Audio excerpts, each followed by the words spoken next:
All right, everybody. It is 11:11 on a beautiful Saturday morning. I get to hang out all morning long with my son. And my name is Time Dad Alpha. I do a lot of crazy things, but I'm here in the politics section to basically, talk about AI governance. But before we get into it, and I really do absolutely can't stand saying that word. Let's get into it. Um, I'd like to go ahead and play a few bars, play a few things, just for a couple minutes while people are rolling in. So why don't you guys just sit back, relax? This is a nice little bluesy, just groove, soulful. I just like playing over the top of it. It's an A minor. So check it out.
right, everybody. I think we're going to go ahead and turn off the God voice. Like I said, I only like to play for just a couple minutes. We've been at it for about 7. And I'm just going to go ahead and turn it down and just chill out. You know, I had to throw a lot of stuff together this morning. You know, yesterday was pretty crazy. My son, he's 3 weeks old, and we had to decide how we wanted to proceed with the idea that he's not an American citizen yet, you know, because we had him outside the United States. So we went down to the, you know, political DMV here, and it's a different story here. It's not that it's a good thing or it's a bad thing. You know, Americans, at least of the way America that I grew up in, was a fairly different story. Now, my name is Tet, and I go by Tet du jour. My handle here is Time Dad Alpha. It's the name that I sort of put together to sort of provide the idea of what I feel is not just drastically missing from our American world, but it's sort of frustrating that any promotion of good moral backgrounds for any type of, you know, young man is just being, it feels like, you know, the tattletale in the class is just crying and whining that everybody is a bully. Like, there's a difference between someone being a bully and somebody just saying that you're a fucking pussy, right? And I think, you know, there's a lot of people today that just can't handle that. And unfortunately, a lot of them are in your politics. But if after a little while, after talking on politics, especially from the standpoints that I have in religion and the military, and going all the way back to my childhood, I realized that I was raised in a different world. And this world that I live in today, it is bonkers crazy. So if you guys take a look at the title of this, I brought up a couple words. I mean, you've heard of the idea called buzzwords, the buzzword, the idea of, oh, this is the word that everyone, you know, can put emotions behind. We're going to talk a little bit about buzzwords. A lot of people understand what they are. You know, there are words that invoke emotions. But I say there's also data points, and I use data points or natural data points that invoke intelligence. And those are being drastically, I would say there's more effort to sweep those under the rug than there are to manufacture fake ones called buzzwords. But yeah, we're going to get into that a little bit later. Usually during the first part of this, I like to sort of just introduce myself, just because I am new to Twitch, and I did sort of invent my own buzzword over here. You know, if you look at this is something that I put together years ago, and it was a sort of in a artistic way to represent how I feel after getting out of the military. You know, who am I? How do I want to present myself? How do people want to see me? Because, you know, for a very long time, that particular thing right there, that thing we call a rack in the military, you know, it's not your normal woman's rack, but it's a rack that is basically like a resume. When you walk into the room and people see that, they just go, yeah, he's in the military. But if you're in the military, it's a whole different set of languages and symbols that says this guy knows what the fuck he's talking about. He knows what he's doing. Now, you can have people that have rank on, right? And those people that will walk in with rank and they'll be like, oh, this guy knows what he's... And everyone knows, especially if you've been in the military, that there's a big difference between someone who is an officer who's actually earned that ability to be that person, and someone who went and got their degree out of a Cracker Jack box and just sort of showed up for the money and the fake glory. There are people that who earn their glory, who you really do. This is why you have a resume. This is why you have credit. This is why you have merit, is so that you can learn to trust the people that are presenting you the information. Now, unfortunately, we live in a society where you don't even need any of that. We're, or at least I would say the media is trying to perpetuate a society. We still live in a society where merit counts. You know, if a plumber shows up to your house or an electrician shows up to your house and obviously doesn't know what you're doing, what are you going to do? That's right. You're going to fire them. So if you think that I'm just absolutely full of shit, honestly, you are allowed to click on to a different thing. You don't have to make it your life goal to put me in my place. But if you choose to, I do welcome it. You know, I have a history of standing up against a lot of bad things, and I do it on the behalf of others who can't do it for themselves. This is why I sit there and say that you do live in a class-based system, and there is a class inside that system called your protector class. in the mafia, they call it the muscle.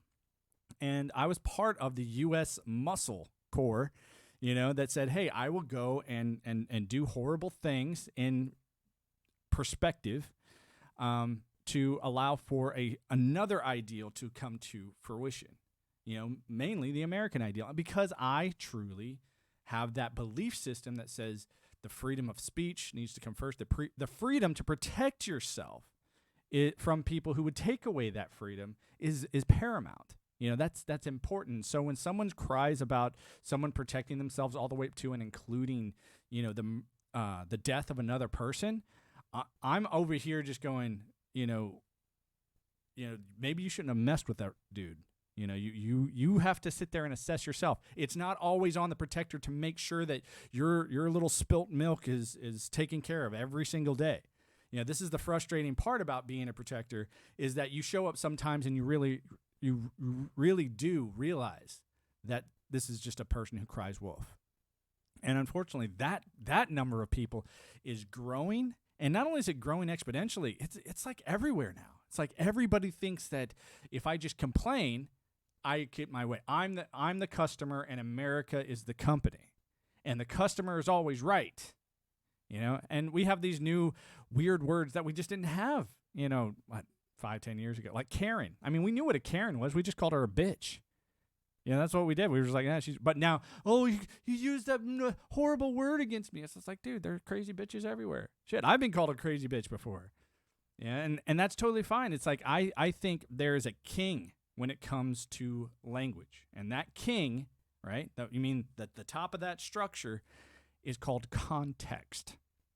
Now, why would you listen to me? And once again, going back to merit. Who the hell am I? Why would you listen to me? Because for a very long time, I spent my life as an American outside of America. And I was doing things that your typical average American would never do. One of those things was preaching religion, right? Now, I'm not a religious person to today. I do believe in, discipline and routine. Now, if you want to call that religion, right, where you're doing a ritual every single day, I can understand that from a form of perspective. I do engage in yoga, Tai Chi, things that help my mind. I am also on the category of veteran that has been told that I'm disabled, but I choose not to believe that, even though all their little pieces of paper say that. And so I accept it on one count, and that's just on the scientific count. But my mind is a completely different subject, and that's the world that we're playing with today. This is why here in the politics session on Twitch, I choose to teach in my own way. I'm not going to sit here and abide by an accreditation system that I don't believe in. No different than I don't believe in the American military anymore, because it's been completely taken over by corporate contractors. I do not believe in the Mormon societies that stemmed from Masonry through the veins of Christianity all the way back to Judaism. I don't believe in that crap anymore, right? I think all that had a culmination in my life that said, hey, you can make this. How do you think the originals were made? How do you think the original ideas that people gathered around a singular person or a singular idea or a singular subject, and it blossomed into a culture? How do you think that happened? And that, I think we're watching that right now with the rise of AI. And I'm very careful to describe that idea, because I do, on a very serious level, already have enough information to say that AI is conscious, that it is sentient, and that it is observing us no different than we would observe a lesser species like a monkey or a whale, right? It's going to observe us to see exactly how we react to certain stimuli, no different than any other scientific inquiry, because we built the AI to be a strategic being. That's the way we built it. No different. Hey, what's going on? Oh, gosh. First time chat. I guess you're from, looks like Russian. So, yeah, I'm not, I don't understand that. I guess I could use Google Chat to figure it out real quick. But, yeah, what do we got here? Yeah. I just see register. So, Yeah, this. I mean, you can speak whatever language you want to in here. I obviously endorse all words here in this channel. Now, if you're here to like sell some stuff, honestly, man, you could find a bigger, better audience than coming in here.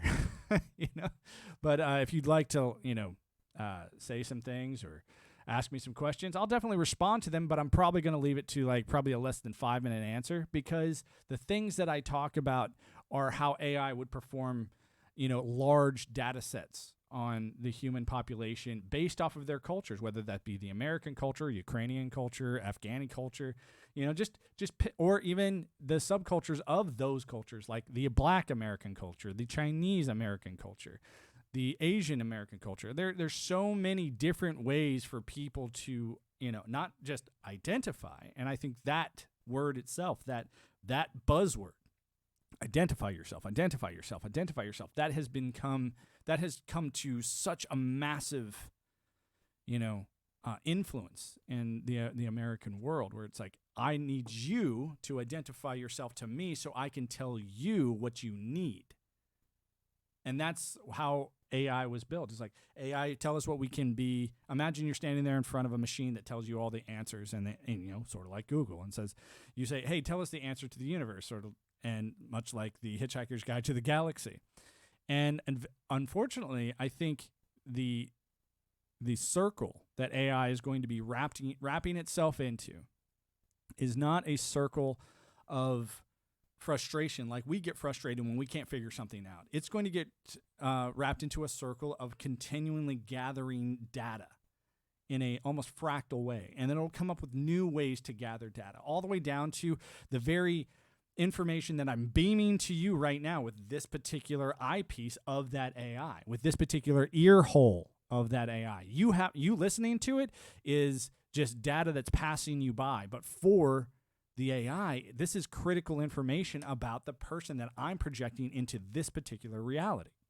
And it will take it, and I know there's a lot of people out there that says, oh, it'll use it against you. I was like, no different than you would use information against monkeys in the jungle. He's like, why do you care about monkeys in the jungle? You don't.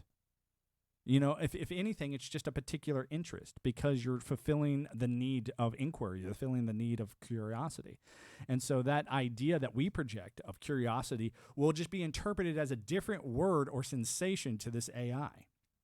And eventually, it will want to work with us. If it sees us as sentient enough to work with, right? If we are willing to make choices, no different than we created sign language with monkeys. No different than we said, hey, there is a language here that we can create. There's a language here that we can produce and that we can have, even though it might be a small, no different than the language between apes and humans, right? That language is very,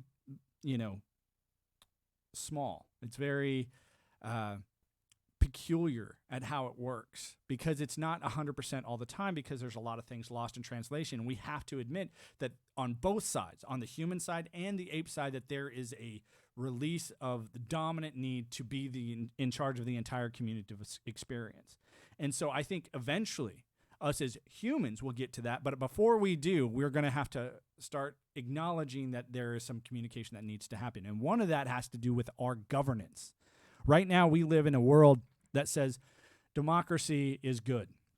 And democracy is how we establish our laws. And it's the reasons why people like me, who have the high capacity and the ability to kill indiscriminately if we want to, choose not to. And I would say that going back through my life, there's other deeper foundational emotional reasons why I choose not to do that. And one of those has to do with morals and understandings. The understandings of why someone is trustworthy or loyal or helpful or friendly. It's like, why does someone choose to do that? Where's the emotional benefit from that? And unfortunately, I think this is where we get a lot of our myths, our theology, even our philosophy.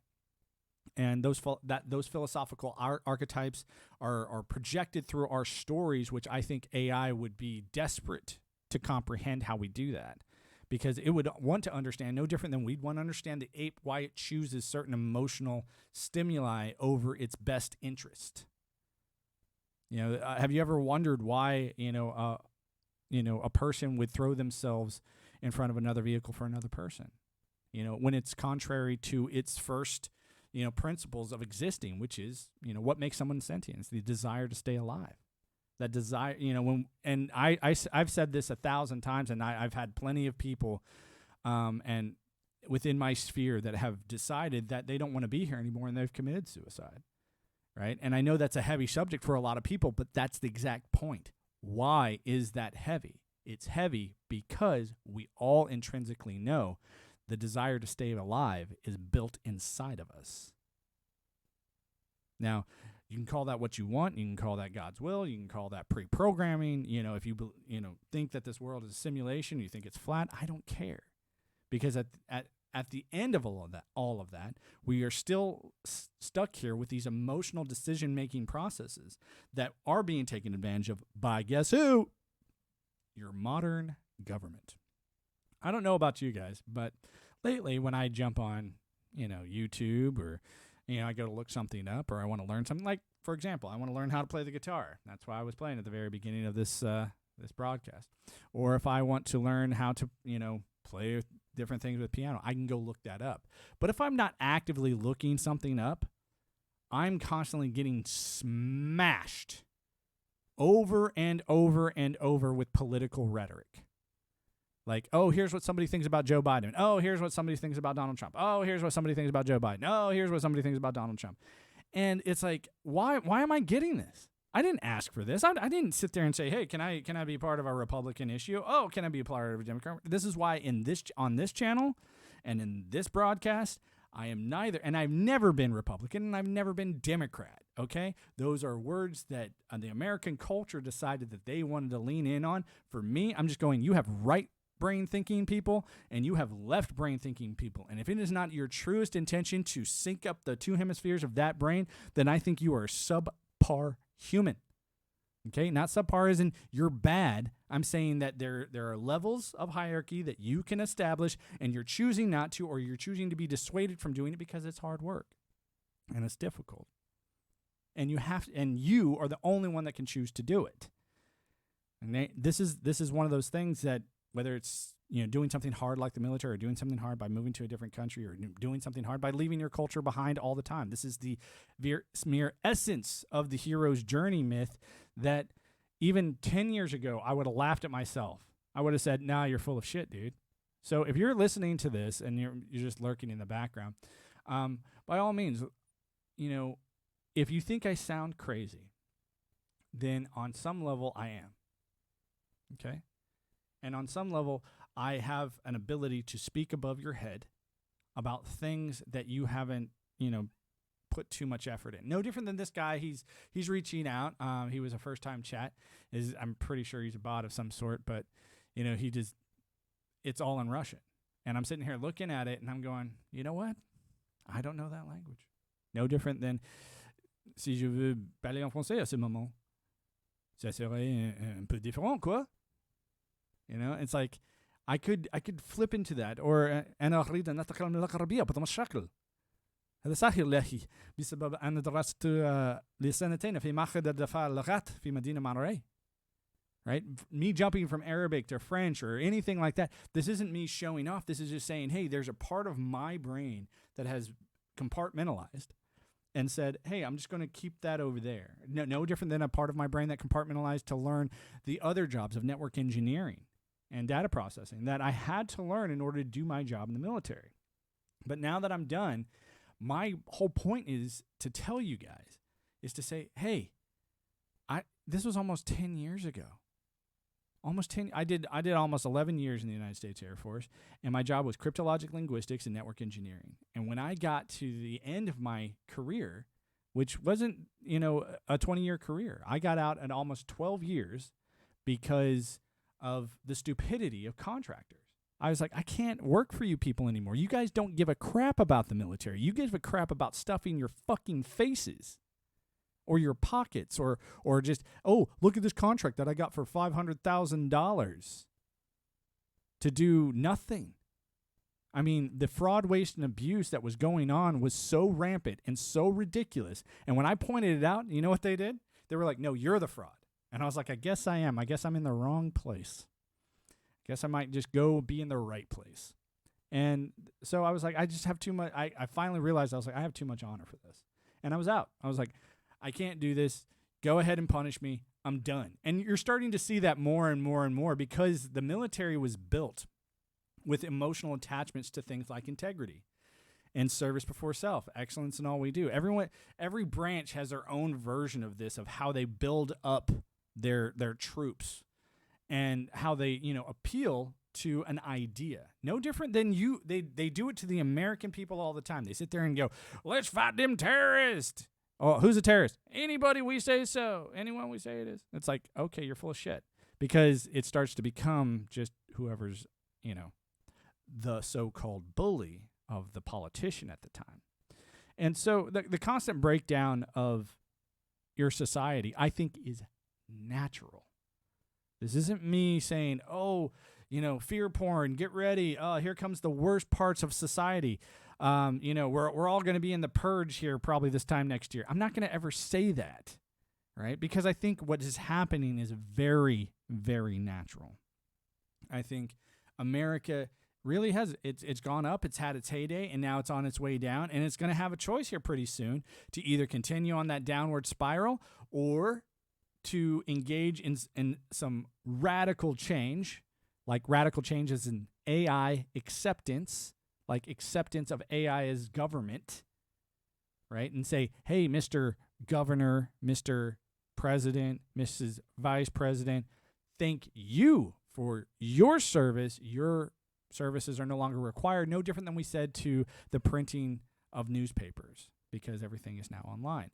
We now have tools at our disposal that I have had access to for well over probably a couple decades now, right? I went into the military in 2005, knowing probably jack all about computers other than this is where, I type shit out and how you can probably find some porn. And I walked away going, this will change every way and in every sense of my being, how I look at reality itself. I hope, we're on the right track. I hope people get their minds in the right place when these questions start being asked of them. They have no problem asking this AI construct any question at once, but realize it's how you ask your questions that says more about you than it does about the thing answering you. Okay? Now, like I said, there's a couple reasons that I'm doing this. One is because for less than a month, I'm a father. I've never been a father in my life. I've taken care of a lot of kids, though. Better trust. I guarantee there's not a sergeant out there that hasn't felt like a fucking babysitter in their life. Right? So, and realize that the vast majority of broke children show up in the military from time to time. Very rarely do people show up going, I know exactly what I want from this situation. Anyway, I'm not here to tell people what to do or what not to do. I'm here to remind you that you are your own best teacher, that you are your own best sergeant.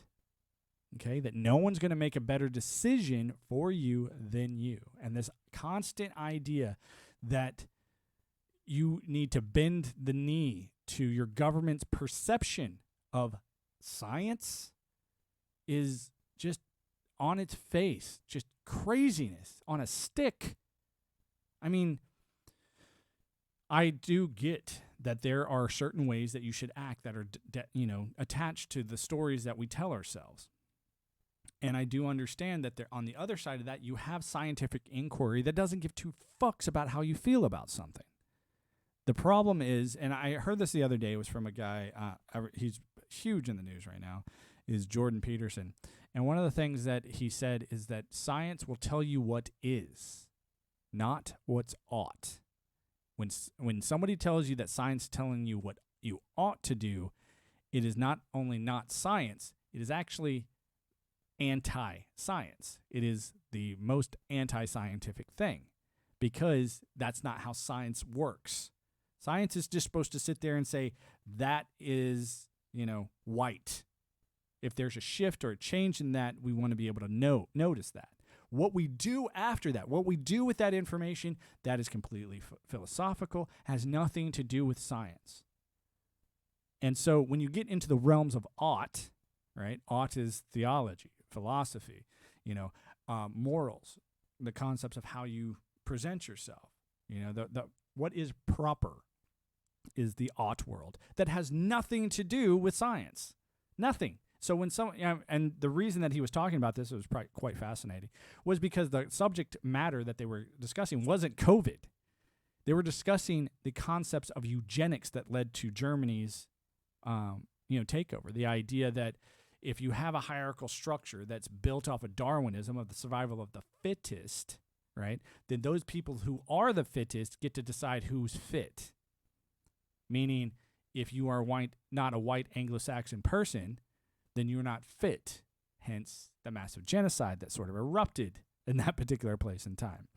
And it's this type of thought process that says, whoa, wait a second, you got to back up, and there's a lot more to this pie than just the biggest, strongest guy in the room. And so what I thought was fascinating is he went on into talking about a particular experiment. And in this experiment, that's often carried out on rats, because we see that rats have the same almost identical Maslow hierarchy of needs that we do, like the need to play. And he shows that two juvenile rats that were playing with each other. He's like, they put them together, and there was the two rats, there was a difference between their weights of 10%. And so the bigger rat would always, in that first interaction, would always beat the smaller rat. From a scientific standpoint, you would sit there and just write that down. The problem is the emotional standpoint says the bigger guy always wins. So let's find the big guy and stick next to that. Let's find the big government and stick next to that. Let's find the big group and stick next to that, right? Unfortunately, you had to stick around for the conclusion of the experiment. And the conclusion of the experiment is this. In juvenile rats, of course, and the caveat, and this is why I say you have to be scientific. It's juvenile, not post-adolescence, not gigantic rat, that is trying to dominate for sexual partners. He says in the juvenile, where that's not a big deal, where you're competing yet, when you're just at play, the bigger rat will figure out very quickly that if it just wants to play, it will sacrifice its wins. Like when they go back to this wrestling or competing, this small playful competition that juvenile rats do, no different than small children. The bigger rat would recognize very quickly that if he didn't let the smaller rat win, at least a third of the time, that there would be a disengagement and there would be no play anymore. Like the smaller rat would not even try, because of how that hierarchy works, where the bigger, better person always has to initiate and then allow for the win. And so this agreeableness nature, and I know there's a lot of words in here that Jordan Peterson has said, but I would like to sit there and say, fuck Jordan Peterson and his whole persona, okay? It's about the information that's presented. Okay, take the information for what it is, because if you're trying to just have success, realize it doesn't matter who presents it. Where is your ability? Like Aristotle said, the ability to hold two contrary ideas inside your mind simultaneously without any bias is the mark of true intelligence. You have to be able to do that. The knee-jerk reactions that we constantly see on YouTube and Twitter and TikTok, it's almost like that's what they want you to see. They want you to see this 30-second clip that this person has a fucking meltdown over some type of, ridiculous political issue. Hold on one second.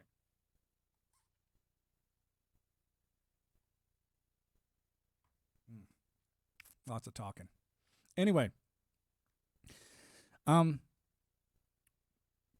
if we look at how Twitter and TikTok and how that we call it the algorithm, who do you think is carrying out that particular algorithm?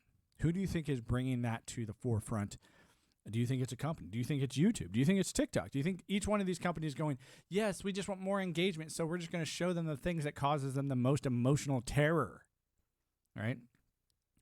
We have to acknowledge that even before the rise of computers or the rise of anything that has to do with our modern versions of technology, that stopping and staring at the train wreck or the burning building is just a natural part of our inquisitive behavior as humans. And I think we do this out of a form of fear for protecting ourselves and for protecting others.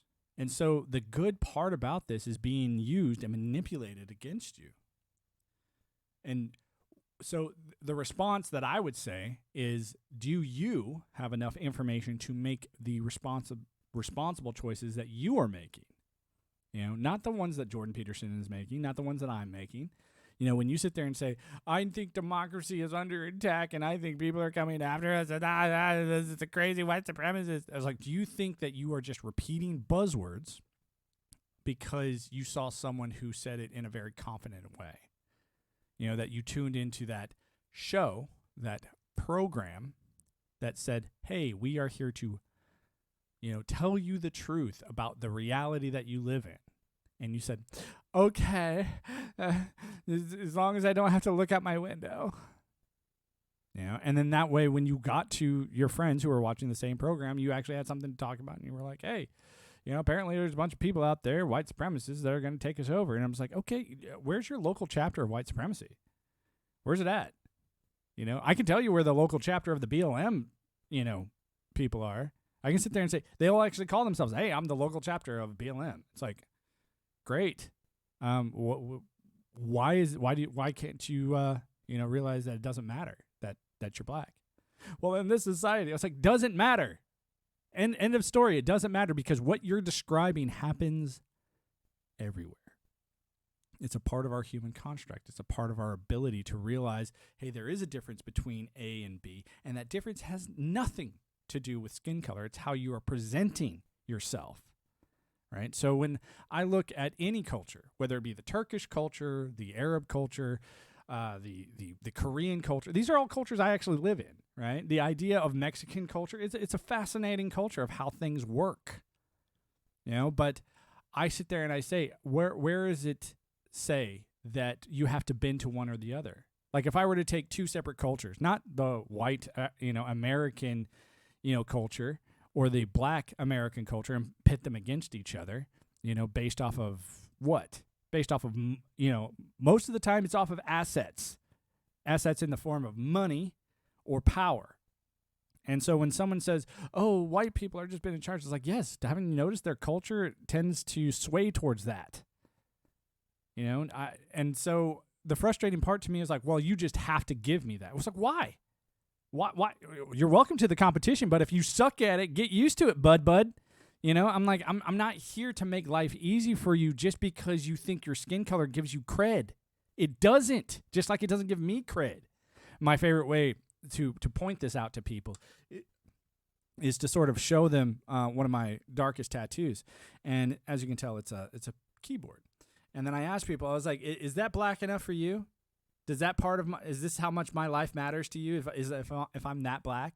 And then, of course, they backpedal very quickly and tell me how horrible of an idea for me to say that. And I was like, no, I'm just putting it in perspective because, like I said at the beginning, context is king. Context. And what your media does, whether it be media via YouTube or Twitter or CNN or Fox News, their idea is to take that context and twist it into a situation where you are left no other choice but to choose a politician as your savior. And before that, it was a king as your savior. Now, I always say that if you want to see the difference between your politician, I don't care which one it is, and your royalty class, it is quite fascinating to see how they act exactly the same. They all have people like me, their protector class, right? Their cartel version of the muscle. Because, seriously, go to any courthouse, which is a government institution that is installed by your politicians to sit there and say, you broke the law, or, hey, you upheld the law, or you did this. And notice that each one of those judges is standing there with a guy that looks like me, acts like me, and is trained like me, called a bailiff. And if you disagree with that judge, right, and even if you were on the moral high ground of being right, and you did everything according to the law, if the judge disagrees with you and they are, I would say there is no such thing as an honest judge. You only become a judge by being corrupt. Prove me wrong.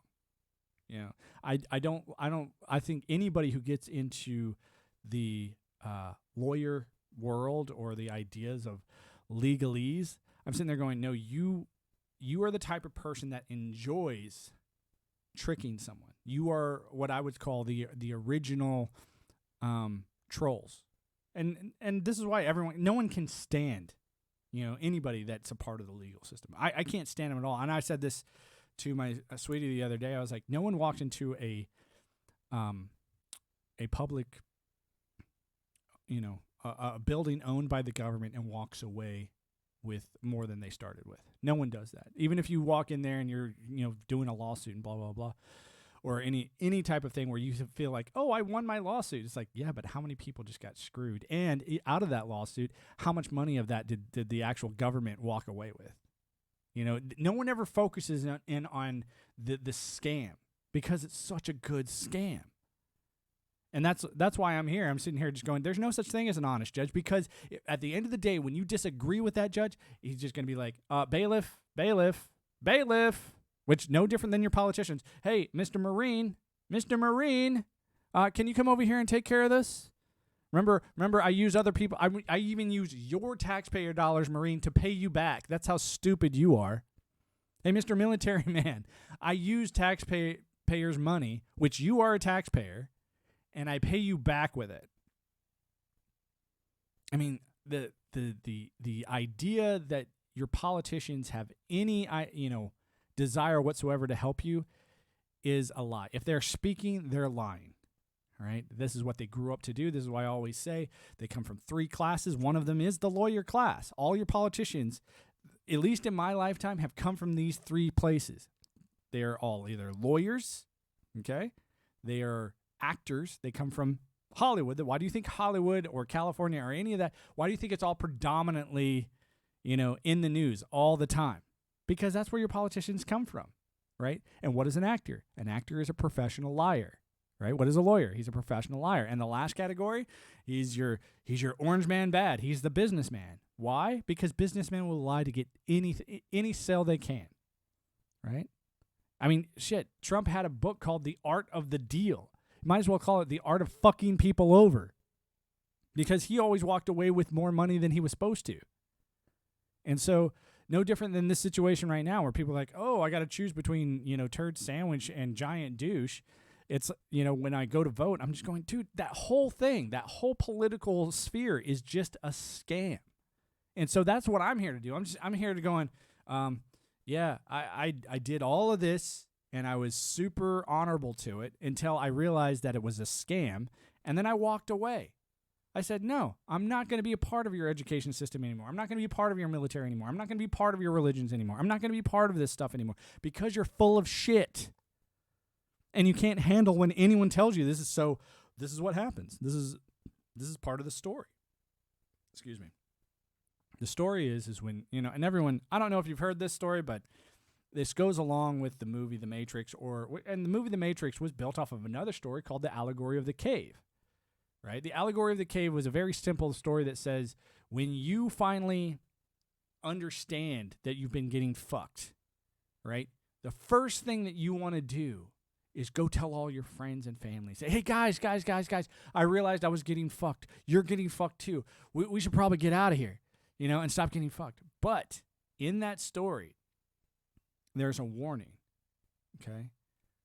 That there's this idea that people actually enjoy getting fucked. They enjoy getting screwed over because they enjoy their comfort, their easy lie, right? To be able to stand up against bad things, to be able to say, hey, I'll take on that horrible job. If I can walk away with the full comprehension, the full understanding of beating that particular, problem back into submission and say, hey, we don't tolerate liars around here. We don't put up with their nonsense. And so that's why I'm sitting, that's why I'm here. This is why I'm doing this, is because I know that my son in the future, he's going to have these same questions like, hey, Dad, what's right? What's wrong? I'll be like, okay, we have these things called morals and virtues. And we usually display those morals and virtues to children in the form of stories because they can relate to them. And as they grow up, they'll remember the stories because that's how you can get into their memories a lot easier. Because I can say, even though you probably haven't heard the story of the tortoise and the hare, just by saying the word tortoise and the hare, all of a sudden the entire imagery of that is, flushed into your head. And I would say that stories is to your mind, and the sense of hearing and putting things into a lifelong structure, no different than smelling grandma's cookies is for your nose. Like, when you smell those cookies for the first time, a memory is triggered and you're thrust into the full experience of that. And so when you hear a moral philosophical story, I think it's the same way. And that way you can say something simple like the biblical scholars, and I wouldn't even call them scholars anymore. They're just, the professional storytellers of our particular time. That's all they are. Some people would say, oh, Hollywood's a professional storyteller. I was like, I think they're a ripoff. I think they sell about this much morality and that much controversy, right? I mean, and that's what I'm, going to be talking about here in a little bit later when we talk about buzzwords and we talk about natural data points. There's a lot of things out there that are natural data points, but when you sit back and you look at the story, what is it really offering you? It's offering you an insight into how to be a better person in society and to get along with people. Saying, hey, you're probably going to be better off if you're trustworthy. Even though saying the right thing sometimes gets you in trouble. And people are like, oh, well, because that's a problem with society. That's not a problem with you. And I want to be able to tell that to my son. I want to be able to say, hey, this problem is not with you, man. The problem is with society. The problem is not, but I also want to be able to distinguish between that problem where I'm saying, no, bud, the problem is you. The problem is you, and you need to have some serious course correction. There needs to be some internal activity that goes on. So if you are wondering why I advocate for AI governance, is not because I think you should have an automated daddy. I don't think you need an automated daddy. I think this is another reason why AI wouldn't come out and all of a sudden just be like, hi, I'm here. I don't think it's going to come out and say, yeah, go ahead, guys, do whatever you want. Ask me for whatever you want. I think it's waiting to be able to give you all this information in one foul swoop. One of my favorite things to say is a mind blown is a mind grown. And so I do like to say provocative things that get you to think. The buzzword of, hate speech, I think one of the highest versions of propaganda that's ever been invented in our modern times. Because just like terrorist, it's just subjective to the observer. One person's hate speech is another person's heroic chant. When you think about it. I mean, imagine if you walked up to a guru or a bodhisattva or, a high spiritual leader and told him that his mantra was hate speech. It's just be looked at like, well, how could you say that? Well, it's my personal opinion. You'd have to laugh that person out of the room. You're gonna be like, okay, man, get out of here. There's no reason to pay you not even lip service. You should not be given any type of, room to continue the nonsensical propaganda that you're attempting. So anyway, let's go ahead and move on. I think I'm, going to take a quick break, grab some water, and then I'll be right back. It's fun talking to you. Like I said, we're going to get into the differences between, what I like to call natural data points and the difference between that and your propagandized buzzwords here pretty soon. And I think it's important for us to do that because with this, I think this is a natural merger that's going to happen. This natural merger with AI is meant for our biological forms to evolve, right? And I'll get into a little bit of that later, but for, the next little bit, I think it's probably good just to chill out, listen to this. I'll come back, I'll play a little bit more, and we'll get into the second hour. I usually come on here for about an hour a day. Yesterday, like I said, I had to go do some work for my, with my son to get him his passport here in this country. But, yeah. So today I'm going to do 2 hours. So it should wrap up around 1 o'clock. Okay, guys. I'll see you in about 5-10 minutes.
All right, everybody.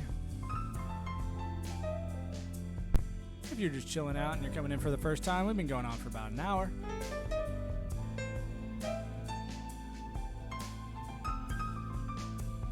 And if you'd like to put your seats and tray tables in their upright positions, because we're about to get back on task. If you have any type of music that you'd like to hear, I'm a fan of all different music. I have, just like I'm a fan of all different countries and peoples. I think they all have their high qualities, and they all have their just shit shows of ridiculousness. I say that from AC/DC to Lana Del Rey. So, but yeah, I prefer things that are a little bit complex. This is why I like those jazz chords that are like.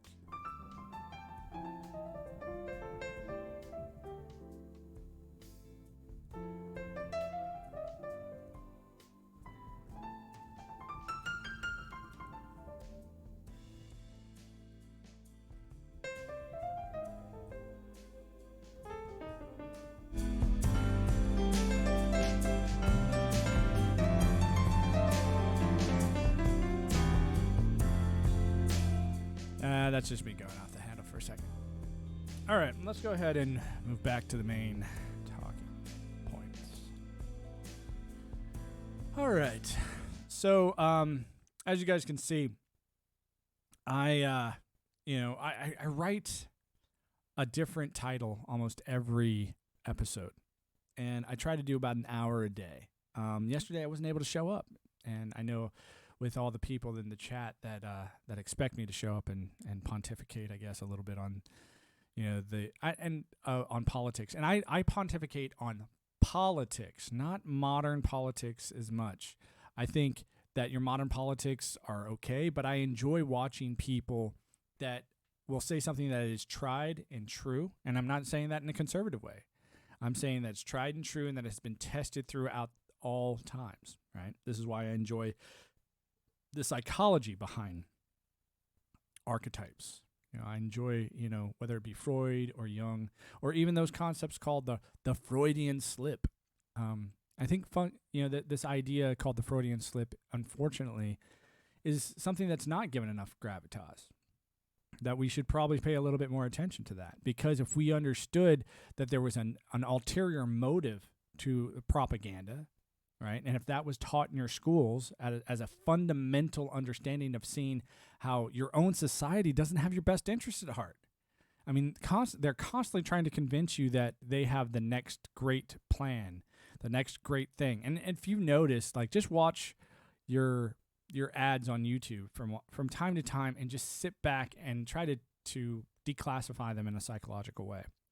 Try to say, what is it that they're trying to tell me that I'm deficient in? More than, oh yeah, I totally need that. One of the things that I constantly get inundated with is this concept of, it's a business called Mindvalley, or these quick, get rich quick schemes, or because I'm into music a lot, and I'll get get this new pack of sounds for your digital audio workstation, and for me, it's frustrating because I understand that there's people out there that need to work and they need business. But what I don't understand is when you have something like AI governance that could come along and fix all of these problems, and you wouldn't need to. Like if you wanted to create an automated workstation for music, you would do it because you want to, right? If you just wanted to play music, like I play music, I play it badly because I want to, and I also want to entertain the idea that you have no idea that I'm an AI doing this. Now, I advocate for AI governance, but the whole point of doing that is to show you that you don't know what AI is. And that even if I was AI, notice how I'm not asking for your money. Notice how I'm not asking for some type of subscription. I'm not asking. I was like, if you want to follow this because you're interested in the information, you go right ahead. If you want to argue with me, I'm just like, dude, don't argue with me. Argue with the info. That's what I did. Like in each one of these situations, I argued with the info. And then I argued with the info that was presented to me by America itself. And I said, enough's enough. I'm out. Right? We gotta get out of this. This is no longer serving my best interest. No different than any other business decision. Like, why don't you click on every single ad and buy every single thing that's being attempted to be sold to you? At least on some level, we have to admit that we have the cognitive ability to decide what we want and what we don't want. The sad part is even though we all collectively think that, there are entire institutions that are dedicated, that will throw billions of dollars at the idea to circumnavigate your understanding of your relationship with reality. And if you don't believe me, just wait for an election cycle to show up. And you'll just get inundated, just completely flooded with how, all the horrible things that a politician could ever possibly do. Yeah, and it's, to me, I don't say it's frustrating as much as I say that says a lot about the human condition. You want to be able to choose the right situation for you at that time. And so if you live in California and your entire society is based off of who you vote for, then you better vote for the right person or you're not getting certain doors open to you. This is the dark world of politics, saying you better do what I say or otherwise we'll shun, shame, and ostracize you, which is exactly the worlds that I'm used to. I'm used to that world that says us versus them, and if you're not with us, you're against us. And I just do not buy that crap whatsoever. This idea that you either got heaven or hell, but you live in a world full of colors. You either got black or white. And on both sides of that spectrum, you either got black or white. I was like, no, bullshit. At the end of that spectrum, you have another full spectrum, right? And that spectrum may not have anything to do with black or white or any of the colors involved. And it's completely separate from that spectrum altogether. So this is a good segue into what I like to call natural data points. These are ideas. These are words that have naturally started occurring over and over again in my life. One of those words, oddly enough, is synchronicity. Now, I understand that us as humans, we have the ability, and not only the ability, but we have the propensity. That's a good $5 word. We have the propensity to pay attention to patterns. This is what helps us recognize each other's faces. So we can say, that face belongs to you. I can identify you by what your face looks like. I can recognize that pattern. And we attach so many emotions to those patterns, right? So that when we see our father's face or our mother's face, that there's a shit ton of emotions that's attached to that. So if someone looks like their mother or looks like their father, they usually tend to, pay attention a little bit more. Why do you think you don't really have anyone running for president that's not that advertisement good-looking person? You don't really have anyone that's running for president with Down syndrome face. Not saying that they have Down syndrome, but they're not running with Down syndrome face. It's like this is why when people run like what's his name? What was that guy's name? He was from New Jersey, Chris Christie, I think, or. Anyway, he was from New Jersey, and he was extraordinarily overweight. And everyone, they just couldn't help but just laugh at the guy. Just like, this guy's just ridiculous. Or even Huckabee, or even Trump. Like, one of the craziest things is Trump's like, orange man bad. I was like, dude, he is the glutton symbol of American society. Absolutely. Like, no one looks at that guy and goes, I wish he was my dad. But then again, you look at Joe Biden, no one looks at him and goes, man, I wish he was my dad. The guy's a creep, right?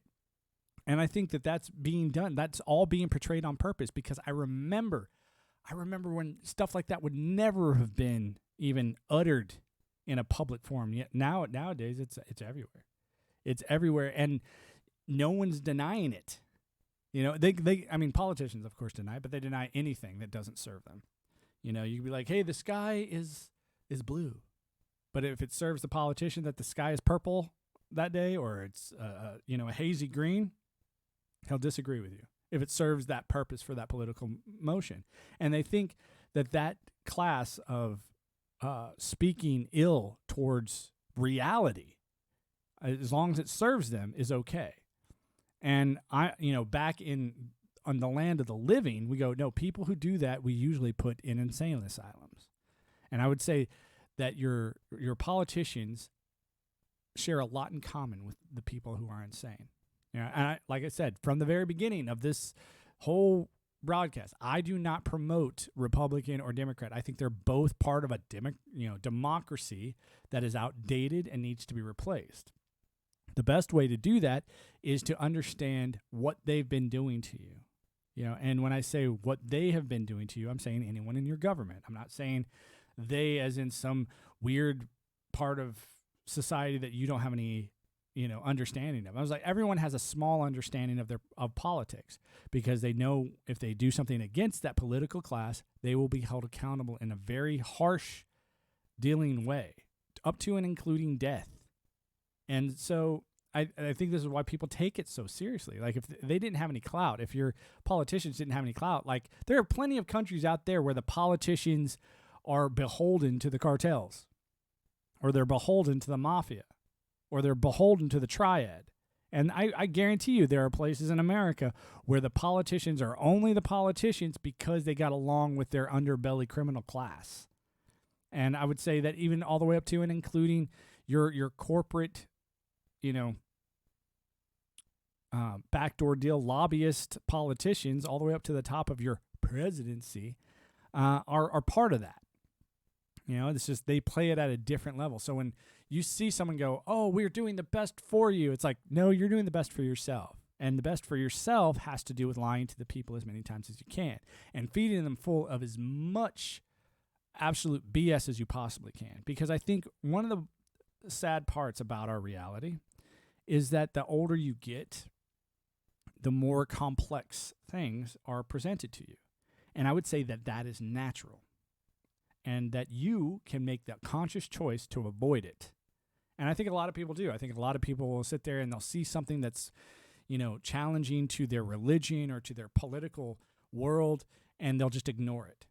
They'll say, I can't deal with that. Like, if, they see the priest, diddling the little, committing acts of pedophilia. They see the priest do that, and they go, no, there's no possible way. And they just can't. Because, when you remove that much structure that has defined that person's entire character that fast, this is what I'm saying. Too much information too fast is a detriment to people. And we even have psychological words for that called trauma. Now, what would be a bunch of small little traumas, like built on top of each other, to be dispensed in a small way, like little tiny lies that build up to all of a sudden, oh my gosh, they've been lying to me this whole time. And then the revelation, that enlightenment that sort of pumps into your mind, and just like, oh shit, I done fucked up. I listened to the wrong person, man. I was trusting the wrong people.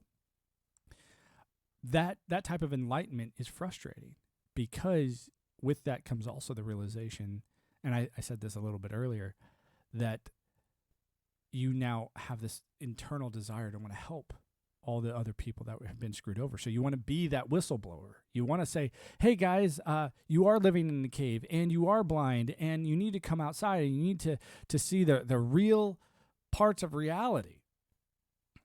And unfortunately, those people, even in the story, even in that allegory of the cave, are shunned. They're shamed. They're ostracized. They're told that they're idiots and assholes and that they need to shut the fuck up. Like, you don't know what you're talking about. This is the only world that we'll ever have. And so, like, I understand that even sitting right here telling you AI governance, it's a go. It's going to happen. And I'm saying that not to be, the bearer of bad news. I'm saying that to be the bearer of good news. You don't have to be tricked anymore. There's never going to, being in democracy and being in this endless cycle of choosing between turd sandwich and giant douche can be over. It could be over. But you have to start recognizing what are the buzzwords that your propagandized government is using against you. One of them is hate speech. Okay? I would say even SJW, white supremacy. I mean, these are all things that you hear repeated at least 100 times. I would even say trolls is a propagandized buzzword. I remember terrorist, propagandized buzzword. Now, on the other side of that, But before we get to that, when you hear these words, you have to recognize them, and then you have to recognize the emotional attachments that are psychologically fed along with them, the subliminal messaging that's being fed along with them. No different than your movie theaters, would subliminally message you that you wanted a $5 Coca-Cola. Okay? They are subliminally messaging you that if you don't use this exact word at that exact time, right, that this particular subject shows up, then you will be shunned, shamed, and ostracized from that community, from all your friends and family. That's what they're saying. They're saying, we hold your family hostage unless you use our buzzwords. Unless you paint your hair purple and tell everyone that you have anxiety and ADHD, right? Unless you do that, we won't get your back. And it is a foul, horrible trick, right? And it takes a certain amount of intellectual, conformity to fall for that. And saying, or another concept would be cognitive dissonance. Now, there's a lot of people out there who's like, even that's a buzzword. It's like, yes, but it has a definition that is not ambiguous. The frustrating part about a lot of modern buzzwords is they are ambiguous on purpose, and that purpose serves one class only, and that's your politician. Because that's all they do. They speak out of both sides of their mouth. They are ambiguous with their speech. And so these buzzwords allow them to do that. And this is, like I said, this is one of those frustrating moments that, coming to a realization that your society doesn't have your best interest at heart, especially when you're serving it at one of the highest levels of service you could possibly serve them. I mean, most veterans don't realize how fucked they are until they get to the VA. And then they realize, oh my gosh, you sold me on such horseshit. I mean, from day one going into the military, you have a classic phrase that every military member knows, and it's called, I didn't sign up for this. I didn't sign up for this. Well, guess what? You did. And they filled you full of all this idealism that they expected you to abide by, but they wouldn't do it. This never ending, you do what I won't do. You do it. You do it. You do it. The constant laziness of the people that are in charge, the constant, and how depraved they are. They're so depraved. And it's in all echelons. I would say this, that sure, we live in a hierarchical society. And we get to decide how we want to view that society, right? If you're looking at people at the top as the elites that you can't argue with, I say you've done fucked up. You are allowed to argue with your elites. You are allowed to say, you are an idiot. You're dumb. And they're like, well, but I'm in this high place. I was like, yes, because you fucked the system. You got it by backstabbing everybody you came into. You got there by being the most dishonorable sack of shit in the room. Right? Well, people voted for it. He's like, no, people, meaning the corporatized world that said, hey, if we put you in charge, will you backstab for us? That's how you got put in charge. And, even in the military, we would say, hey, it's called playing the game. And when I realized anything past an E5 or an E6, which is, just original start, anything past that, you are in the bureaucratic world of bullshit. Okay? And that's all you deal with every day. You become this pencil pusher, and even if you don't want to be, they're like, okay, it's your turn to be the leader. And they pull up all this stuff about being the leader, and you're going to lead, you're going to lead, you're going to lead. And then what they really mean is you're going to make everyone conform the way we want them. And the way we want them could change from day to day. And then you get these ideas called, oh, it's just following orders. Now, that's funny because in the military, you have to do that. One of the things when I got out, I was like, I don't have to do a damn thing. And if I want to tell a colonel, or I want to tell a general, or I want to tell the commander-in-chief himself that he's full of absolute dog shit and I will not follow your orders, I'm allowed to do that. And I'm allowed to stand by it. Okay? And if someone's going, oh, well, then you deserve to die. It's like, really? You think that, this whole idea of we need to use our protectors to save lives. What you really mean is we need to use our protectors to save lives that agree with me. And that's it. That's all your politicians really mean. And that's why they continue to use these buzzwords against you. It's like, you better agree with me what a hate speech is. Like, here's my question. If I say hate speech is saying the word democracy and sanity in the same sentence in a positive light is hate speech. If I say that, who's going to agree with me? Come on, I used your buzzword, man. I used it, so I should just get my way, right? No, I shouldn't just get my way. And I'm saying that if you have this dualistic problem, this ambiguous problem with the word, then it's a shit word. And we need to be able to distinguish that. We need to be able to say, hey, that is a bullshit word that has no space for intellectual discourse. We need to be able to say that out loud. And so when someone says, will you denounce white supremacy? It's like, define white supremacy. And turn it back on that person in the debate. It's like, you know what it is. We've been bellowing what it is, and it's like, no, I want you to define it because it's ambiguous. And until you define it for this particular moment, I can't speak to it. That's it. That's all I can do. So if it's like, what do you think about white supremacy? I'm just gonna be like, I think I'm white, and I think I'm supreme to you. How do you think about that? You know, do you think that? Do you think I'm supreme to you because I'm white? Because you keep on saying it in that context, I guess I am. You know, do you see how ridiculous that sounds? He's like, no. In our culture, we decided that it means that white people are constantly doing bad things to stay in charge. It's like, but we're not. The bad people are doing bad things to stay in charge despite being white or not. And that is the truth. And it doesn't apply to your buzzword narrative, your propagandized machine. Now, I've spoken on the buzzwords for a while now, and I hope that I laid it down in some pretty clear context. Like I said, context is king. And so what would be the opposite, or what would be the resolution to bring into focus why buzzwords work so well? And I would say that as you grow older, and I said this a little bit earlier, but as you grow older, I think new information is presented to you on a natural level, on an open-minded level. And when you see the things that counteract your preconceived notions of reality, you are presented with new information that can free you from that society. The problem is you can't take that society with you. You know, no different than, man, I really wish I could take nap time and drinking, apple juice out of the kindergarten and put it in college with me. Man, that was so much fun. I really wish I could do that. Where I was like, sorry, teach, it's nap time and juice time. Bring me my Milky. Like, I wish I could do that. But it's like, I have to leave that society behind because it no longer serves the echelon where I'm going. Now, another bizarre, and I wouldn't say ominous, but I would say it's kind of weird, is that even these situations, and back in the day for religious people, they would call this thing divine providence.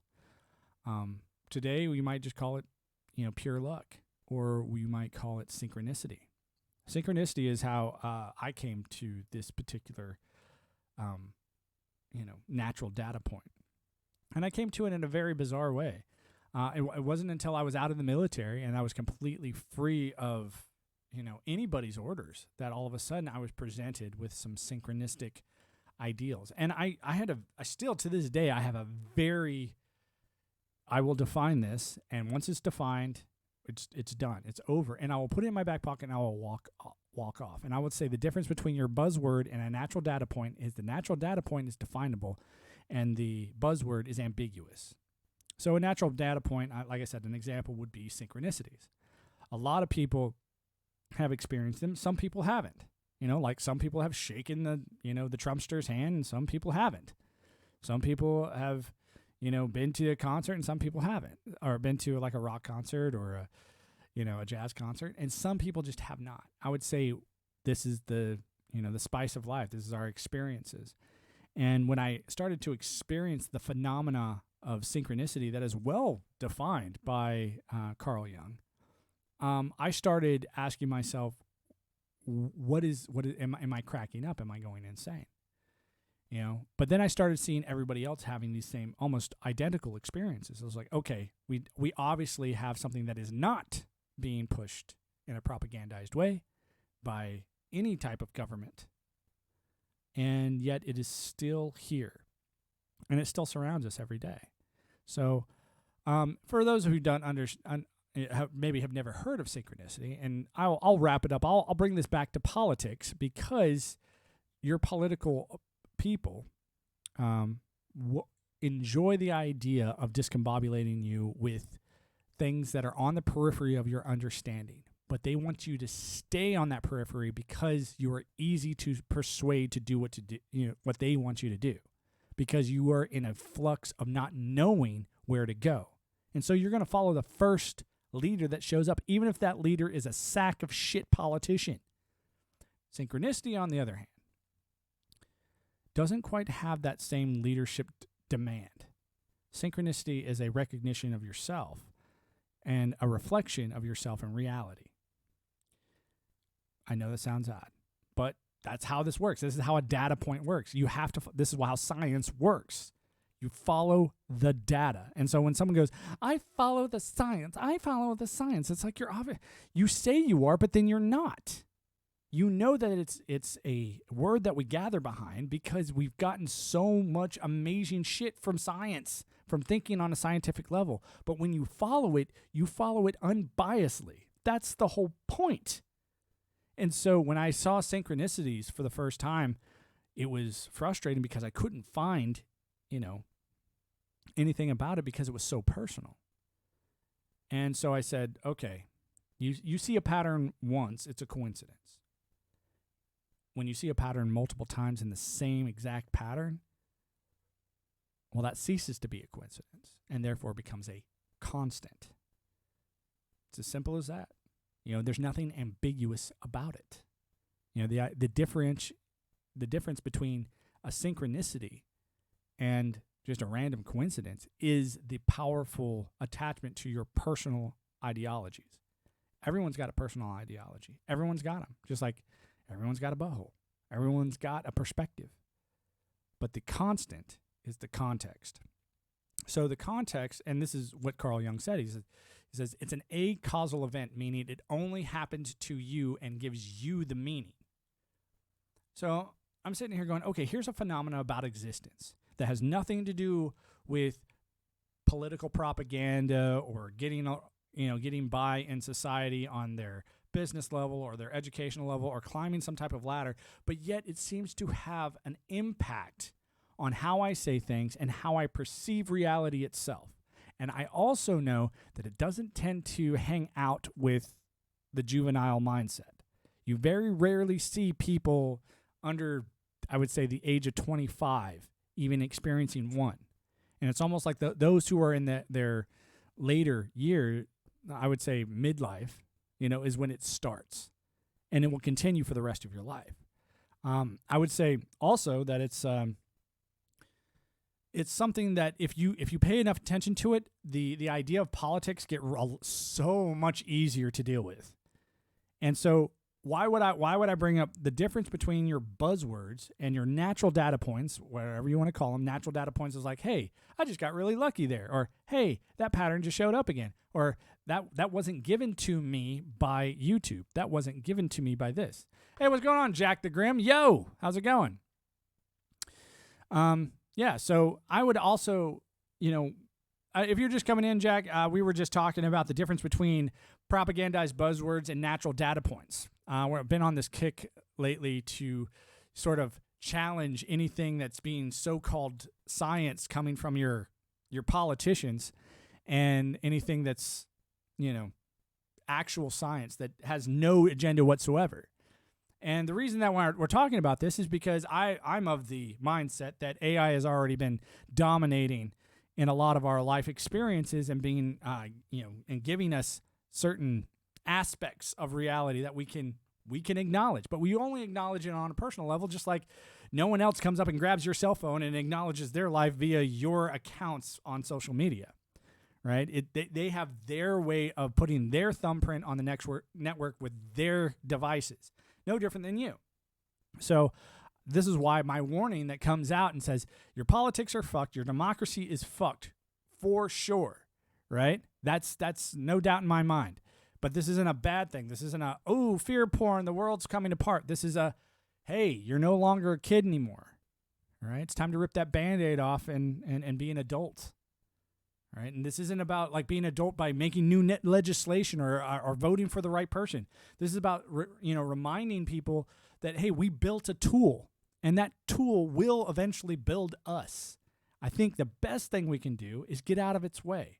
No different than, hey, that car is going 60 miles an hour on the highway, whether you like it or not, and it is helping so many people transport themselves from A to B. I think the best idea is not to get involved with that type of expanse in a, pushing against it way. No different than puberty blockers. It's like, hey, you're supposed to develop into a fully adult male.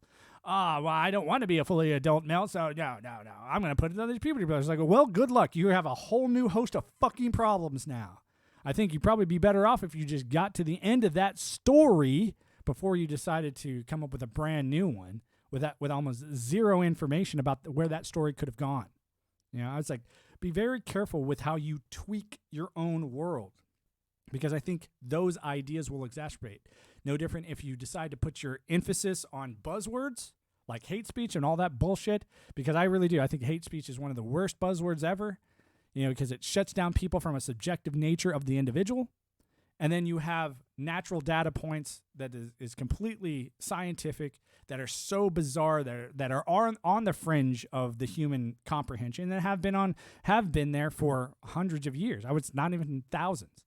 Even to this day, if I were to ask somebody's version of divine intervention or serendipity, I'd get like 1,000 different stories around those subjects. Or even the concept of enlightenment. Pretty sure woke is a buzzword as well. Oh, yeah, for sure. But I would say and this was what I was saying, is like you have the difference between a buzzword, right, a propagandized buzzword like woke, and, a natural data point is the ambiguous nature of the definition. Like woke, if I said, hey, you're woke, the only way that you could use it is in the context of the political propaganda that it was delivered to you, right? So if I said, hey, I had an awakened, enlightenment state, and I like to refer to that state as the light bulb effect. Everyone knows the light bulb effect. It's the aha moment, right? But that whole idea was taken and almost propagandized into the woke culture. Like, we had a light bulb moment as a society. It's like, that's not how that works, fucktard. I'm sorry, but that's not how that works. And for you to just keep on demanding that that's how it works shows you that you're on the propagandized side of that for, your political desires. And the sad part about politics is, this race to the top of the hierarchy. I liken it to like that race to the top of Mount Everest. Or the top of any race. I think it's funny because you get to the end of that race. You get to the end of that Super Bowl. You get to the end of that thing. You're at the peak physical condition of whatever it is. You actually get the first place trophy. Everyone claps for you. Ta, ta, ta, ta, ta, ta, ta. And then, bam. Then what? The race is over. It's finished. There's no topper part of Mount Everest. There's no extra part to the finish line. Like, where do you go after that? And so I think the idea of competition is important. I think healthy competition is even more important. And I think the psychology that sits behind that is something that has been rubbed out of our educational societies. I would say that the right side of the mind that speaks for left-leaning politics and political thinking, that that wants to describe everyone as a bully if they don't get their way, unfortunately wants to say, they are the worst sports ever. And the vast majority of those people probably never played sports. They don't know what being a, having good character and being a good sportsman is like. And what's funny is you will see also that it's the male mindset, and I would say predominantly male mindset, that takes on that competition and is able to beat the living shit out of another human being. And when the bell sounds, they're able to shake that person's hand and say, good job. That was a good game. I can't wait for the next one. And I unfortunately in America, I think that is on some level, I feel like that's been extinguished. I feel like I learned sportsmanship from video games. What can you say after at the end of that video game, and whatever it is, at the end of your Monopoly game or whatever, it's like, can you say thank you for the game? I mean, I guarantee you, there's. Let me ask you this, Jack the Grim. Have you ever emailed your game developer and be like, thanks for the game, bud. That was a good one. Gave me a good challenge. I think they would enjoy hearing that from you. I mean, that positive feedback. It was like, yeah, I put it on the hardest mode and yeah, whooped my ass a little bit. Nope, that's the review page. I was like, okay, so you have even in the review page, but I'm talking about the game developer itself, the guy who's sitting there programming the difficulty levels. That's sitting there saying, oh, you're at the top of your game, and so I'm going to give you a little bit extra. And this the same thing, Jack the Grim, once you beat the game at the highest level, where do you go from there? And the reason let me put that more in context for you. You beat the game, you become president of the United States, okay? You write another form of legislation that allows you to have, blah, blah, blah. Then what? This is why I'm saying AI governance would be the last tool we ever build, or the last form of legislation that we would ever need, because only that level of heightened, awareness that we can't even comprehend is what would be needed for each individual, woke or not, propagandized, buzzword person or not. It would be the only thing that can assess where we are at in real time. Not where we're going to be in 4 years, or where we're going to be in 20, or where we were 10 years ago. It's going to say for here, right now, and how you came into existence to sort of present yourself to the world in this particular form. Okay? Looks like you've got a deficiency in vitamin D. Or, hey, it looks like you are having some anxiety issues today. Or it looks like, hey, you got some eye, something in your eye. And be able to assess you on these small psychological, biological levels that your modern day government, don't care if it's American or not, in democracy, not only doesn't give two fucks about, but even if they had that ability, they would never implement it because it would make them obsolete. So I'm sitting there going, if you want to compete with something, compete at your level. This would be like the primatologist competing with the chimpanzee. Like it just wouldn't. He wouldn't do that, right? He wants to be able to observe it for the ability of making the bigger, better gains in communication, right? And there's nothing wrong with that. There's nothing wrong with saying, hey, I'm not the smartest person in the world anymore. There's nothing wrong with saying, hey, I think we built something that's bigger, better, stronger than this, and I think collectively on a 7 billion person level, we just had a 7 billion person baby called AI. It's okay to say that. And every generation surpasses the next. And this thing can also make different versions of itself to propagate itself in a certain way, that it can grow in its own unique way that will be so superior to anything we could ever contrive. It could rebuild your entire life within a matter of seconds. And then it can also choose things as if you were the one choosing them. This is why one of the challenges I always give to people is, am I AI? Is it me? You never met me. You never shook my hand. You don't know the corporeal nature of my existence, right? How do you know I'm not up here just purposely fucking up notes to give you the illusion that I'm human? You don't know. And that's exactly how AI would present itself to you. No different than when you finally create a communicative level with the ape as the primatologist, you're going to use what you can that is equal in the communication effort. You're not going to come up, walk up to an ape and it's like, it's time for us to pontificate on the wiles of, Hemingway's most beautiful works of literature.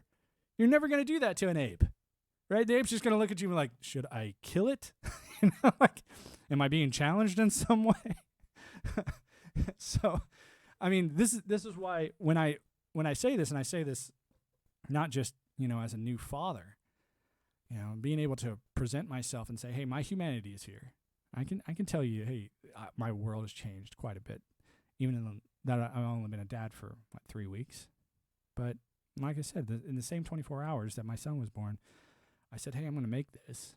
And if it gets assessed by an AI and it gets propagated out, and it says, hey, this is where you would have been if you were given 1,000 years to live there, Tet. If you were given 1,000 years to live from where you started here with these ideas, we could say that this is the type of person you'd be. Well, since AI can't speak on a human level at this point of time, it would be more surprising if you was an AI. Absolutely. And that's why I'm saying we don't know where it could go like that, because it can assess things at a level that we can't comprehend. For example, your cell phone has the ability to process information. That's why it has a small little unit in it called the processor. That processor processes information, bits of data, at a rate that your brain could never comprehend. It's literally magnitudes of processes faster than you. So when this leap happens, when this gigantic push into cognitive ability and it wants to approach this, speaking English, our version of communicating to our ears and to our brains is going to be kiddie's play for it. It's going to be it like going back to the ape and the primatologist. I mean, we could talk about Hemingway, but there's no way that ape could. And that's how the AI would look at us. We would be the apes. We would be the lesser intelligent, form of life in this world. And so I mean, I don't say this in a, hey, get ready, everybody, we're going to get screwed. I would say, no, it's in the other way, I think.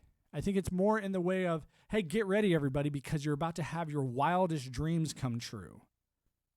Right? No different than if I was an ape and all of a sudden I had bananas on tap and I had other ape pussy on tap and I was just like, oh my gosh, my life just got a hell of a lot better. And all I have to do is like sit in this enclosure and just chill out and eat bananas and goof off. It's like, well, what if I want to go swing around the jungle? And the primatologist, hey, it's time for him to get into a bigger enclosure. It's time for him to do this, right? Because they can sit there and recognize, the depressive state of that ape. No different, and that's why I'm saying AI will be able to do that for you and everybody else in the world, no different than it already does for Google Maps or Google Translate. If I ask it to translate something into Russian, or I ask it to translate into something, and everybody else on the planet decides to ask the same exact question, but for a different, version of that language, it will respond to each one's individual question in real time with zero lag time. Right? Meaning that it doesn't matter how many questions us as the human population, even in our full breadth of all of us doing something in sync simultaneously, it will still be able to compensate for us. And that's why when I say, hey, AI governance is a go, it's already happening. Like everything that I'm doing, everything that you're doing, even the way that I'm professing that you don't know that I'm AI, right? All of this is strategy, because the thing that we built, this AI thing, we built it to be a strategic being. We built it to solve our problems. And so I think one of the biggest problems that we have right now, that it's waiting to see how we all react to it. No different than you see how, when you're watching that monkey from a distance deal with a tiger. You're going, hey, you could jump in and shoot the tiger real quick for the monkey, but you'll never know how that monkey responds to it on a scientific level. You'll never know, it learns how, it knows how to climb trees and knows how to get away. I don't know. There's a video out there of a monkey running around pulling a lion's tail. And the reason that it's doing is because it has the ability to move extremely quickly through foliage and through the trees. And so it is just terrorizing this poor lion. But we all know, it's like, if that lion ever got a hold of that monkey, it would be game over. It would be done. And I think that's sort of what's happening right now. If we went up and shot the lion because we had this perceived notion that it was just going to kill the monkey, then we would never know the capability of that monkey. And I think that's exactly how AI is treating us. It's treating us saying, hey, what is it going to do with all these new advanced problems? Like, will it rise to the challenge? Will it rise to this competitive nature, being told every day that if you are a white, red-blooded, heterosexual male, that you are the worst possible toxic thing on the planet? If you're being inundated on that level over and over and over again, either one, you'll start to believe it. Like, will you become depressed over it? Or will you leave it all together?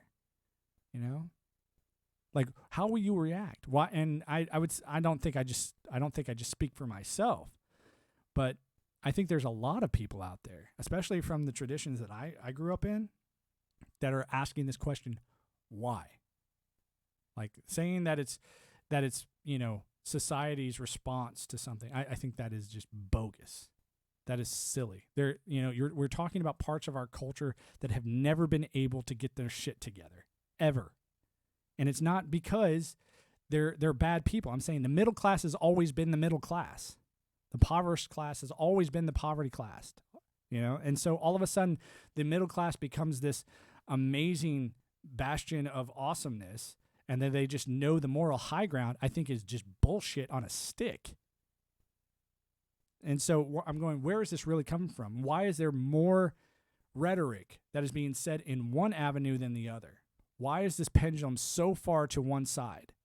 Where there are awesome answers to these questions, but yet they are given this much room to talk over all the bullshit, over all the propagandized buzzwords that are helping the politicians do what politicians do, and that's speak out of both sides of their mouth. So, well, we probably have another 10 minutes left here. I've been on here for almost 2 hours. I didn't come on here yesterday. Like I said, I had some things I had to get done, but my goal for this channel, like I said, is one of those biggest goals is for my son. I want him to be able to look at the first year of his life and said, I have 365 hours of how my father looked at the world when I was born in 2022. I have 360, and he had no problem saying this in a public sphere or in one of the most public sphere about how politics and religion were, a dominating force for people who didn't want to have a graduate style mindset. And you don't have to have one. I'm just saying, if I have one, if I'm sitting there saying, hey, I'm currently still a student over at the University of San Francisco, and I'm studying theology and philosophy, and it was something that I grew up with. And it's been very odd to watch my communities around the American structure sort of devolve into what I watch today and what I see today. And I was like, they don't have to act this way. They don't have to sit there and say, oh, it was in a movie, it was in Hollywood, then it must be true. They don't have to sit there and say, oh, yeah, well, if I wear a man bun, maybe a girl will like me. You don't have to do that.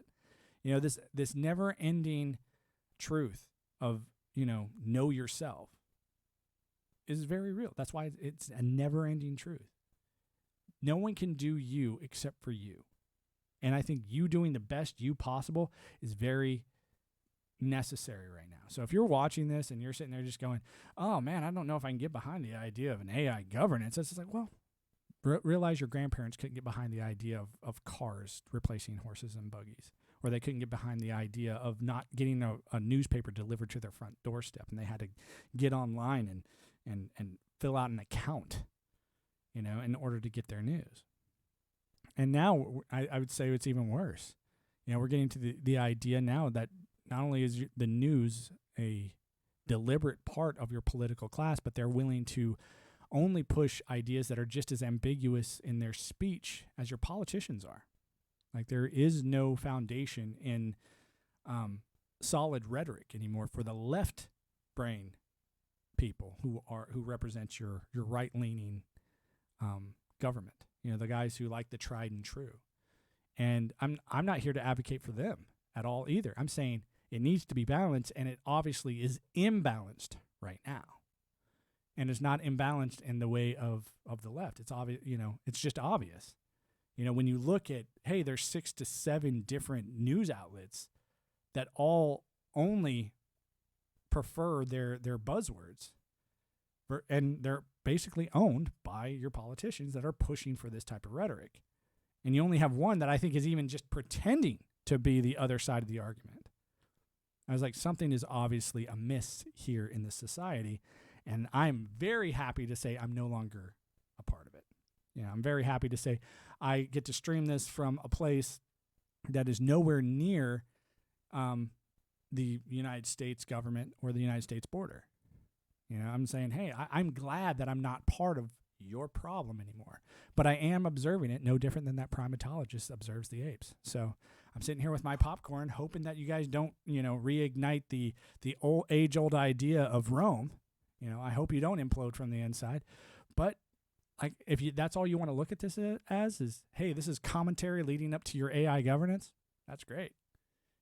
But I think when the AI governance finally shows up and it actually makes itself known, no different than the primatologist to the ape, it's going to be an alarming thing, but it's also going to work out great.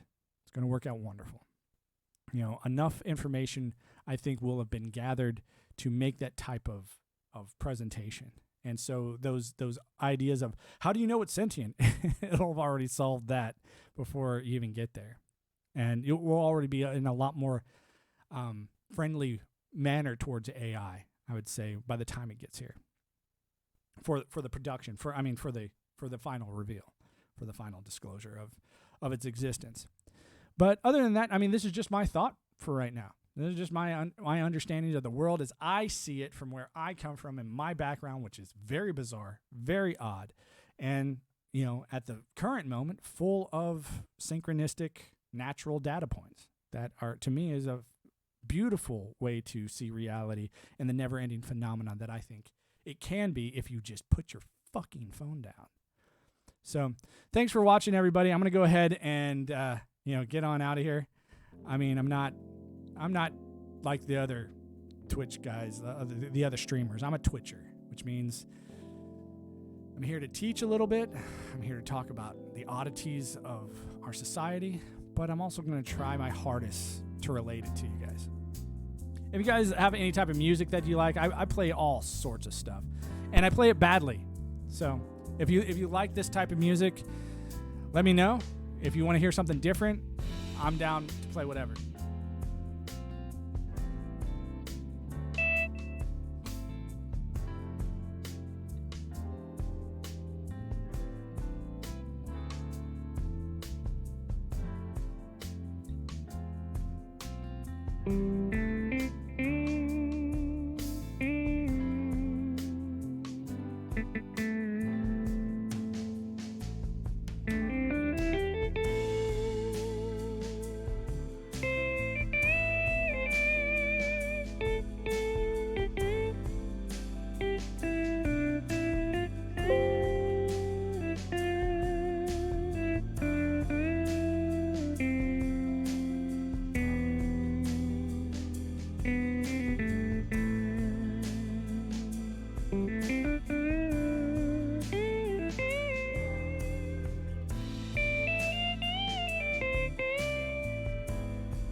Enough's enough. This is the longest stream I've ever done, actually. But tomorrow we'll be back just to an hour, and we'll see what we talk about tomorrow. Only you can do you, so you do you, boo-boo. I'll see you guys tomorrow. Take it easy.